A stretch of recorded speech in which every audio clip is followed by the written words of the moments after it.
Hey, what's up guys? Alan here with NVX, and today we're going to do a quick unboxing and look at the all-new NVX QBSTA spare tire subwoofer enclosure. All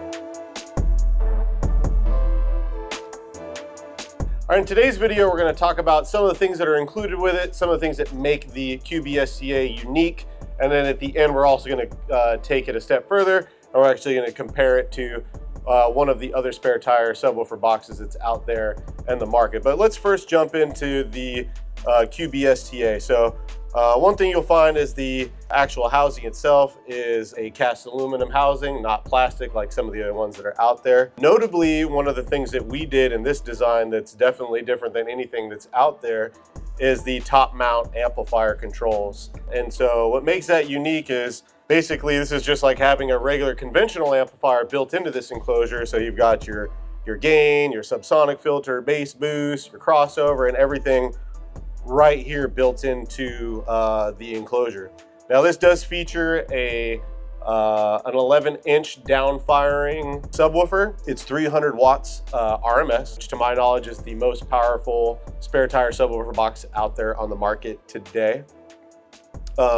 This does work in vehicles with charging systems anywhere from 10.8 volts all the way to 15.6 volts, so almost 16 volts.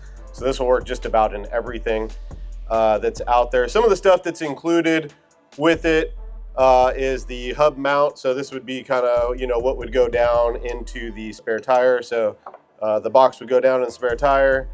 You would use this and the adapter if needed to bolt it down to the spare tire hub. It does come with the 8-gauge quick disconnect power plug here, which makes it really easy to disconnect if you need to take this out if you do wind up getting a flat.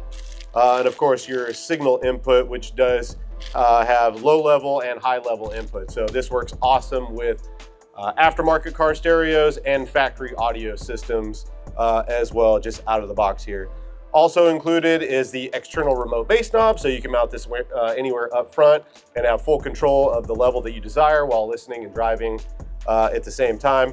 And of course a 20-foot extension cable, so that way you can route that and put that knob anywhere you desire, which is pretty neat. We'll flip this over and kind of take a look at the bottom here. You can see in the design that this woofer, like I said earlier, is downfire. It does have a lot of openings that allow the woofer to load really well down into the spare tire and the spare tire well cavity, giving you optimal bass performance and sound quality. I'll show you both sides. This is your power input side, which has 220 amp fuses, so a total of 40 amps there. Like I said, that's your plug for the 8-gauge power and ground. On the opposite side of it, you've got your speaker level and low level input, as well as the remote bass knob input. And you will see on the side there that this unit can also do signal sensing turn on. So you can run a remote wire directly to it to turn it on if you do have your aftermarket car stereo, which makes it easy. And if you have a factory system, you can just do the signal sensing turn on. So all you really need is power and ground. And as soon as it sees audio signal, it will automatically turn on. When it does not see audio signal, it will automatically turn off, making this really easy to install. All right, now that we went ahead and talked about our product, let's go ahead and go over to competitor A's product here. This is where it often gets confusing for most people in the market for a product like this to add bass. And at first glance, they look very similar. Obviously different designs on the casing, but some of the hardware it looks the same. So it can kind of be misleading. Sometimes you see sellers or manufacturers put out really large numbers that are just egregiously inflated and they're not real. So people look at it and go, oh my gosh, 1,000 watts. Well, none of these are 1,000 watts.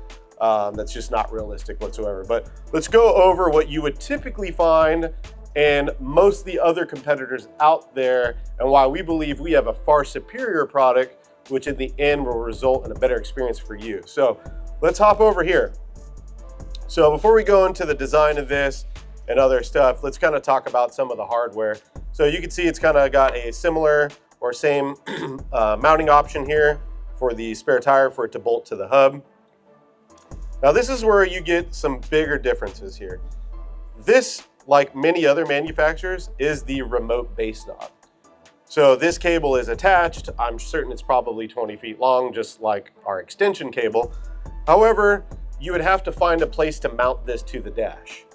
So, and the reason why this is so large is because these are your amplifier controls, which we've built into ours. Now, just like most aftermarket solutions where you want to add bass where you have a separate amplifier, your amplifier would go in the trunk or under the seat or in a custom amp rack that you'd build, and you would dial it in and set it up and kind of set it and forget it and leave it. Then you have the option to control the level from the front of the vehicle. So this, in my opinion, is not something I want to see on my dash. So I don't need to see my gain and my bass boost and low pass filter and phase and all that. I just want my level. So that's where we went more the conventional route, which we think we have a far superior product in that regard. Now, if you hop over to the design of the actual product itself, this is a single-sided plug. This has your signal and power all in one. This is a 10 gauge cable for power and ground. And that's because this particular product doesn't take as much current. It doesn't put out as much power. This is rated, this particular one, like others, is rated at 200 watts RMS. So 10 gauge inputs, ours 8 gauge inputs. Now, if you flip over to this side, you'll see that this just has a single 25 amp fuse. This is a pretty big indicator that this thing doesn't put out quite what they say it does. I'm not necessarily saying this one's overinflated or not, but a lot of manufacturers will say this put out 1,000 watts, but it's really got a 25 amp fuse. But just looking at the differences, two 25 amp fuses, one single 25 amp fuse, there's a clear difference there. Bigger power input, smaller power input. Clearly, ours is going to put out more power, louder, better experience, more bass. Now let's take a look at the bottom.